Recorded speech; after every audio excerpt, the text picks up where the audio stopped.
Plasma. Plasma को discuss करते हैं, बहुत ही इंपॉर्टेंट टर्म है ये प्लाज्मा।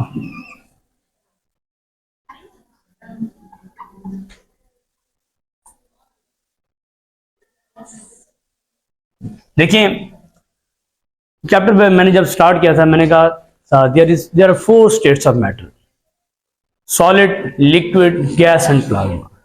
लेकिन कुछ और भी स्टेट्स हैं, वैसे अब तो 2-3 और स्टेट्स भी आ चुकी हैं, बोस, आइंस्टाइन, कंडेंसेट, बीईसी, एक new 5th state of matter है। अब आपकी बुक में वो नहीं है, ठीक है। 6th स्टेट एक और भी निकली है, 7th स्टेट भी है, लेकिन अभी आप 4 तक रहे हैं, ठीक है। 4th स्टेट को आज हम पढ़ेंगे प्लाज्मा। गैसेस आपने पढ़ा पूरे चैप्टर में, गैसेस के बाद से सब कुछ पढ़ा। प्लाज्मा को डिस्कस करेंगे। प्लाज्मा है this is 4th state of matter. कुछ मैं बातें लिखूंगा इधर। This is 4th state of matter. Matter की चौथी हालत है। मैटर क्या है? Anything around us which have mass and occupy space is called matter. हर चीज मैटर है। अब मैटर किन हालतों में पाया जाता है?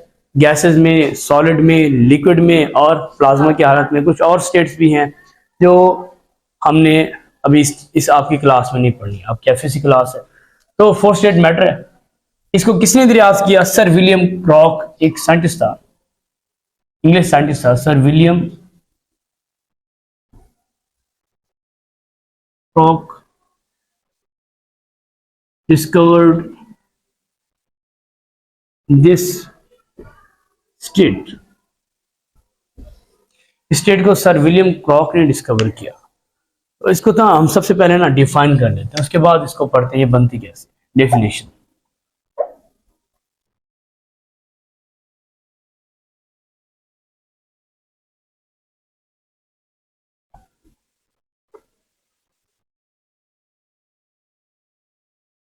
डेफिनेशन को देखिए।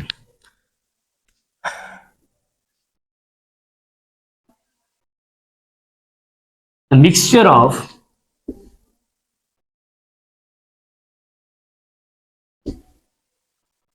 neutral molecules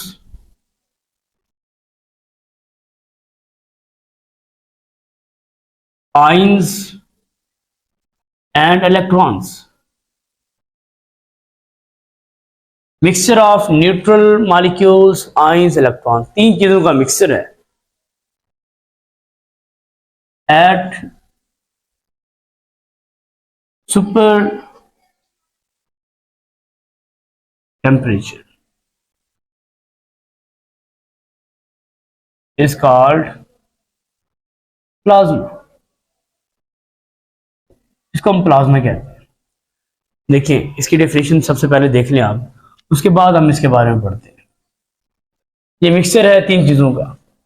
कौन सी 3 चीजें? न्यूट्रल मॉलिक्यूल्स, आयंस और इलेक्ट्रॉन्स। देखिए मैं ना जो 4 स्टेट्स हैं, चारों को मैं कन्वर्ट करके दिखाऊंगा। मैं कहता हूं मेरे पास सॉलिड है। सॉलिड के जो एटम्स हैं करीब करीब होते हैं, ऐसे करीब करीब एटम्स होते हैं, इनमें डिस्टेंस ज्यादा नहीं होता।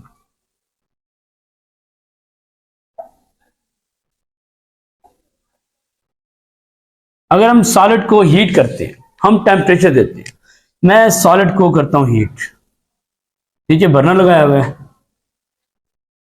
बर्नर से क्या किया? इसको हीट किया। अब इसको हीट करते हैं, टेम्परेचर देते हैं, तो ये क्या होगा? इसकी फेज चेंज होगी। ये सॉलिड से लिक्विड में कन्वर्ट होगा। It converts its phase solid to liquid. अब देखें ये सॉलिड से कन्वर्ट हो रहा है लिक्विड के अंदर, यानी कि एट मेल्टिंग पॉइंट ये कन्वर्ट हो जाएगा लिक्विड में, ये मेल्ट हो जाएगा, पिघल जाएगा। तो लिक्विड स्टेट में मॉलिक्यूल्स थोड़े दूर दूर होते हैं, डिस्टेंस ज्यादा हो जाता है, इंटरमॉलिक्यूलर फोर्सेस वीक हो जाती है। ये हमारे पास क्या बन गया? लिक्विड बन गया। सही है, लिक्विड के रैंडम मॉलिक्यूल्स हैं। एक बीकर के अंदर पड़ा हुआ है लिक्विड, ठीक है जी। इसको भी किसी ना किसी हमने अपरेटस के अंदर लिया हुआ है। देखें अब ये लिक्विड है, लिक्विड को हम मजीद टेम्परेचर देते हैं, इसको मजीद आप दें टेम्परेचर। इसको मजीद टेम्परेचर दें। ठीक है, पानी को कभी गर्म किया है, आप गर्म करते रहे, ऐसा ऐसा पानी ना बॉयल होना स्टार्ट हो जाता है एट 100 डिग्री सेल्सियस टेम्परेचर, उसका बॉइलिंग पॉइंट है। लिक्विड बॉयल होगा किसमें? गैसेस में। तो क्या बनेंगी गैसेस? वो दूर दूर इसके मॉलिक्यूल्स हैं, इनके मॉलिक्यूल्स में डिस्टेंस कितना होता है? 300 times greater than their diameter. ये बात मैंने कई बार आपको बता चुका। ये क्या बन गई? गैस बन गई लिक्विड से। अब ये गैस में कन्वर्ट हो चुकी है। अब देखिए, अब देखिए, तीन आपने मैटर की स्टेट पढ़ ली, तीन होगी ना, सॉलिड, लिक्विड और गैस। ठीक है जी, सॉलिड, लिक्विड और गैस। अब जब इस गैस को मजीद आप टेम्परेचर देंगे, मैंने वर्ड लिखा सुपर टेम्परेचर, ठीक है, मतलब बहुत ही हाई टेम्परेचर है, 1000+ टेम्परेचर है। जब इतना ज्यादा आप टेम्परेचर देते हैं, इस गैस के मॉलिक्यूल्स ना ये आयंस में कन्वर्ट होना स्टार्ट हो जाते हैं, इनकी आयोनाइजेशन होना स्टार्ट हो जाती है। आप इनको आयोनाइजेशन एनर्जी प्रोवाइड कर देते हैं। देखिए, आयोनाइजेशन एनर्जी क्या है? वो एनर्जी जो किसी भी मॉलिक्यूल को आयोनाइज करवाने के लिए चाहिए, किसी भी मॉलिक्यूल के किसी भी एटम के आखिरी शेल में से इलेक्ट्रॉन को रिमूव करवाने के लिए हमें एनर्जी देते हैं, उसको कहते हैं आयोनाइजेशन एनर्जी। क्योंकि आयंस बनते हैं, आयंस बनवाने के लिए एनर्जी जो लगती है वो आयोनाइजेशन एनर्जी है। इसको मजीद टेम्परेचर दें। जब मजीद इस गैस के मॉलिक्यूल्स को आप टेम्परेचर देंगे, इनके आखिरी शेल में से इलेक्ट्रॉन निकलना स्टार्ट हो जाएंगे, मतलब न्यूट्रल मॉलिक्यूल या न्यूट्रल एटम आयंस में कन्वर्ट हो जाएंगे। ऐसे कैसे? देखिए, अब देखो, एक मॉलिक्यूल था, ये मॉलिक्यूल्स पड़े हुए सारे गैस के मॉलिक्यूल्स। गैस के मॉलिक्यूल्स को ना एक को मैं बड़ा करके दिखाता हूं। एक मेरे पास एटम है, कोई हीलियम का एटम है, ठीक है, हीलियम गैस है, nucleus, first shell, second shell. Helium के पास कितने इलेक्ट्रॉन होते हैं? 10। हीलियम के पास 2 होते हैं। नियॉन ले लें, ठीक है, नियॉन के पास 10 होते हैं। नियॉन के फर्स्ट शेल में 2 इलेक्ट्रॉन, ऐसे, सेकंड शेल में 8 पूरे, 8 और 2 10। नियॉन 10 होता है ना, 10 प्रोटॉन 10 इलेक्ट्रॉन। तो जब मैंने मजीद इसको हाई टेम्परेचर दिया, सुपर टेम्परेचर दिया, बहुत ज्यादा टेम्परेचर दिया, इस गैस के मॉलिक्यूल में से इलेक्ट्रॉन नॉकआउट हो गया, इलेक्ट्रॉन निकल गया। जैसे इलेक्ट्रॉन निकलेगा तो ये किस में कन्वर्ट हो जाएगा? Ne पॉजिटिव, 1 पॉजिटिव, एक इलेक्ट्रॉन निकल गया। तो पॉजिटिव वाले आयंस को हम क्या कहते हैं? केटाइन। यानी कि हमारे पास आयन बना, केटाइन बना। अब देखो, हमने टेम्परेचर दिया, कुछ मॉलिक्यूल्स तो आयंस में कन्वर्ट हो गए, पॉजिटिव में कन्वर्ट हो गए, कुछ न्यूट्रल रहे। सारे के सारे कन्वर्ट नहीं होंगे आयंस में, बहुत सारे मॉलिक्यूल्स न्यूट्रल रहते हैं, काफी सारे मॉलिक्यूल न्यूट्रल रहेंगे, कुछ मॉलिक्यूल्स पॉजिटिव आयंस में कन्वर्ट हो जाएंगे। और जब पॉजिटिव आयन में वो एटम कन्वर्ट हुए तो इलेक्ट्रॉन निकलेंगे। इलेक्ट्रॉन कहाँ जाएंगे? इलेक्ट्रॉन भी इधर पड़े हुए, ऐसे ऐसे इलेक्ट्रॉन्स पड़े हुए, ठीक है, ये सारे इलेक्ट्रॉन्स अंदर पड़े हुए इसी एक ही मिक्सचर के अंदर। अब ये देखो, ये तीन चीजों का मिक्सचर बन चुका है, electrons, neutral molecules and ions. This is called plasma. आप समझ आइए, आप इसको हम प्लाज्मा कहते हैं, यही प्लाज्मा। देखिए, आप नियॉन साइंस देखते हैं प्लाज्मा की, मैं ना आपको यूजेस बताता हूँ, बहुत सारे इसके यूजेस हैं। आप सिंपल, यही आपका फ्लोरिसेंट जो बल्ब है, जो फ्लोरिसेंट बल्ब है, इसमें जो लाइट चल रही होती है, ये रोशन होता है, ये प्लाज्मा की वजह से है, ये भी प्लाज्मा है। आप ट्यूब लाइट देखते हो, ट्यूब लाइट, इसमें भी प्लाज्मा है, प्लाज्मा की वजह से लाइट प्रोड्यूस हो रही होती है, मिक्सचर होता है। ट्यूब लाइट हाथ लगाओ तो गर्म होती है, ठीक है, उसके अंदर जो गैसेज हैं, ट्यूब लाइट के अंदर क्या गैस के मॉलिक्यूल्स हैं, वो आयनाइज होते हैं तो लाइट प्रोड्यूस होती है, वो प्लाज्मा है। आप नियॉन साइंस देखते हो, नियॉन साइंस, नियॉन साइंस। अभी बड़े बड़े होटल्स में गया, रेस्टोरेंट में, तो बाहर होटल लिखा होता है, ऐसे देखिए, इस तरह लिखा होता है होटल।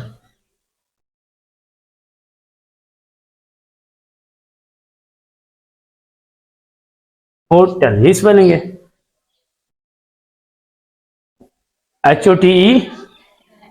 अच्छा, ऐसे बोल्ड लेटर में लिखा होता है, और ये दूर से रोशन आपको दिखाई दे होता है, दूर से लाइट आ रही होती है, होटल दूर से, ये साइन है होटल का, ठीक है। इसमें ना सारी नियॉन भरी होती है, नियॉन गैस, सारी इसमें नियॉन गैस है। इसकी वजह से ये इनलाइटेंड है, ये रोशनी प्रोड्यूस कर रहा है, दूर से पता चल जाए ये होटल लिखा हुआ है, होटल के साथ नाम भी लिखा होता है। अब ये नियॉन साइंस में ये सारा प्लाज्मा है, ठीक है, ये प्लाज्मा है। प्लाज्मा की वजह से सब कुछ विजिबल है, everything is visible due to plasma, everything is visible, हर चीज जो दिखाई दे रही है प्लाज्मा है।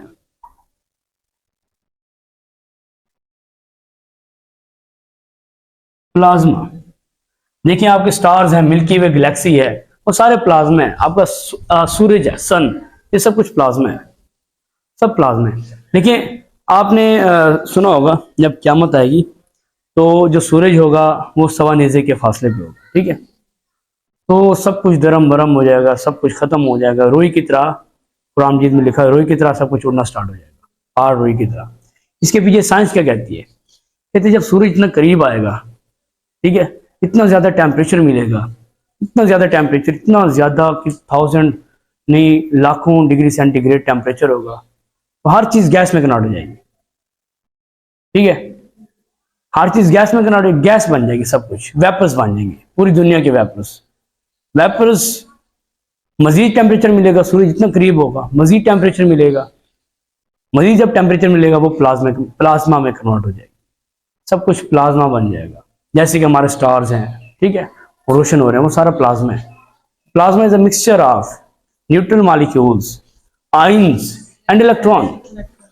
तो अब एक फिफ्थ स्टेट भी जो डिस्कवर हुई है, बोस आयन कंडेंसेट। आपकी बुक का टॉपिक तो नहीं है, आप इसको थोड़ा देख ले। बोस आइंस्टाइन कंडेंसेट, इसे हम ना, इसको हम BOEC कहते हैं, BEC, BC, Bose Einstein condensate. दो साइंटिस्ट आइंस्टाइन बोस। ये वैसे तो बहुत पहले का ये कंसेप्ट था, 1993 में ये डिस्कवर हुआ। अब पहले तो ऐसे एज्यूम किया जाता था। आपने ना एब्सोल्यूट जीरो पढ़ा हुआ है, एब्सोल्यूट जीरो पे आपने क्या कहा, कौन सा टेम्परेचर है जो 0 केल्विन पे होता है? 0 केल्विन या 273.16 डिग्री सेल्सियस। मैंने कहा था ये टेम्परेचर अनअटेनेबल है, हम इसको अटेन नहीं कर सकते, यही कहा था, अनअटेनेबल है, इसको अटेन नहीं कर सकते। 1993 तक तो यही समझते रहे कि ये अनअटेनेबल है, मतलब बहुत ही लो टेम्परेचर है, सब कुछ इसमें फ्रीज हो जाएगी, सब कुछ जो चीज आएगी इतना लो टेम्परेचर देंगे वो बिल्कुल फ्रीज हो जाएगी। देखो फ्रीज हो जाएगी मतलब वो सॉलिड में कन्वर्ट हो जाएगी। अब सॉलिड से मजीद क्या हो सकता है, हम ये सोचते हैं ना, सॉलिड से मजीद क्या हो सकता है, और सॉलिड ही बन गई ना, सॉलिड एक स्टेट है मैटर की। लेकिन ये बोस आइंस्टाइन कंडेंसेट क्या है, उन्होंने कहा नहीं एक और स्टेट भी है जिससे पीछे आती है। जो हमारे पास मैटर है ना, मैटर दो तरह की इसकी प्रॉपर्टीज है, दो तरह की नेचर है, पार्टिकल और वेव नेचर। शायद आपने पढ़ा, पार्टिकल नेचर भी है, वेव नेचर भी है। मैटर है डुअलिटी, मैटर ये आपके ना बुक से थोड़ा हट किया, देखिए दो तरह की नेचर है, वेव नेचर